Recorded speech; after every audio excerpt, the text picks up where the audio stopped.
National Deep Tech Technology. So very important for prelims as well as for your mains. So have a small glance at it. National Deep Tech. Now, what is this deep tech?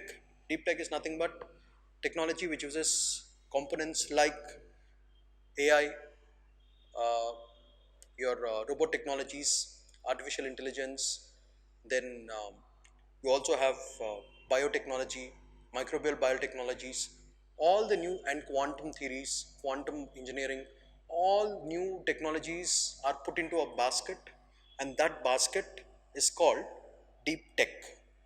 That small basket of the most modern kinds of technologies which have been popped up due to recent innovations in the world. All these things have been put under a basket, and that is called deep tech. Now, if you observe in India, out of 100 different technologies are available, this deep tech constitutes only about 10 to 12% of the different technologies available.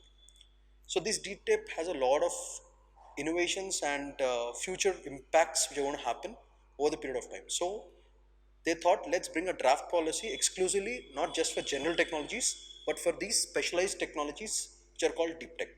So as a UPSC aspirant, since you are the future, you should know more about these technologies. Though you will be in the administration, since the technology changes, all of them will be popped up from the government into the government systems. So at that point of time, as aspirants as well as achievers tomorrow, you should know more about these technologies. You don't have to go depth, but just need to know, okay, this technology exists and what is the function of it. What is it all about? If you know it, that's sufficient. So let's have a small glance at it. I'll give you the keywords for it. So what is the whole purpose? The purpose of this technology is fundamentally pursuit of fostering innovation and technological advancement. So you remember these words for your exam: innovation and technological advancement. Now, what is it all about? It's called a startup policy and approved by the cabinet. So you need to remember this for your prelims. Who approves it? The cabinet approves it, this policy. Now, what does deep tech refer to? Advanced and sophisticated technologies that have a significant impact on various industries. So that is the definition. So this is for your mains. So in this slide, what you have to remember is what is the objective, innovation advancement, who does it, startup policy, cabinet does it, and what is the whole definition of it? It is advanced and new technologies which will be useful for various industries. So let's look at what are these deep techs. So what are these technologies? First, artificial intelligence, robotics, nanotechnology, quantum computing, biotechnology, and renewable energy solutions. So please remember, this can come into your prelims asking which of these belong to deep tech technologies. So which come under deep tech. So the question might pop up like that. So as you see, all of them are new technologies and the most upcoming technologies in the market. So you need to have a clear glance at these things. So moving on, you don't have to do complete research on these technologies and all that, and you don't have to be an expert in all these technologies, but you need to know that these are very, very much important for your policy making. That's sufficient. So next, so what is the need for it? What is the need for the startup policy? What is the need? First, basic challenges in funding deep tech startups, that is a basic problem. So what is it? First, what is the need for it is, all the technologies you have been pondering over for a long time, they are all outdated now. So for the next 100 years, what are the technologies which are going to change? And you see there is a lot of innovations which are happening right from school level till the master's level. There are a lot of innovations happening. So these innovations shouldn't be put in cupboard. They have to be utilized, and for the generic public, it should be very, very useful.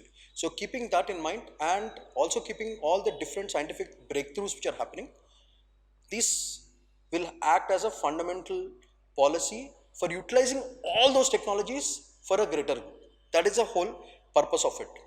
Next, you also require international partners for this. So that brings you into the global world.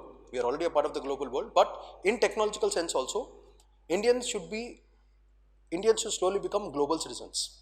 We are already in the process of becoming global citizens. Now, any Indian should know everything about these technologies. That is very important. because industry runs on it. So what are the challenges? First basic challenge in right now is funding. It's not like your retail software, it's not like your startups of financial technologies and all that, but this deep tech requires, big problem is heavy funding. Since it requires heavy funding, you will require a big policy for it, which will be approved by the cabinet and all that. So significantly larger funding. Now, next, because of this, there will be global advocacy and trade policy alignment will be done, and that is very important. And it's a strategy to engage with international partners and multilateral institutions. This is what you have to remember for your mains answer. So these points are very important. First, what is the need?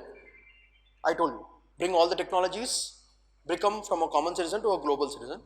Next, the basic problem is heavy funding is required, therefore you require a policy. And next, global advocacy and trade alignment should be done, because end of the day, India is no more a closed economy, it's a very open economy right now. And as I told you, in concepts of reverse flipping and all these things, companies are coming inside India, establishing their companies, and India is becoming a globe. India is becoming like a globe itself. So that is what you have to understand. All the countries in India, right? That's the major point. Next, what is the current situation? Current situation is, first, there is no precise definition. That is a basic problem. No precise definition. And what is the difference between the regular technologies and the deep tech technologies is not clear yet. That's another problem. And Startup India's database, that's another problem. You only see, please try to understand, only 10% will come under deep tech category. So you remember these points for writing your answer. Next, what are the objectives of this? Fundamental and technical problem, financing support, streamline intellectual property regime, this is another thing, and ease of regulatory compliance and commercialization support. So these are the objectives of the policy. First, what is the research? Financial support and intellectual property regime and regulatory compliance and commercialization. For all these things, they're trying to build up a new policy. So that if you remember these points, I think it should be more than sufficient. Next, how to promote it is, first there should be a promotion board exclusively for deep technology. So that is one idea. Coordinated oversight where there is an interministerial deep tech. So different ministries come together and do something about it. Then international collaboration is required. Defense and space sector, there should be a special focus. This will attract global talent and networking opportunities will increase, and visa and immigration process should become easier, and resource intensive approaches should be there. So these are all different formats and ways in which you promote deep tech technologies. So I think that will be sufficient for your mains. So this is a general question, you might not get a great answer from this question from this, but since this is the future, there is a chance of mentioning this even prelims as well as one question maximum in mains. I think you've understood it.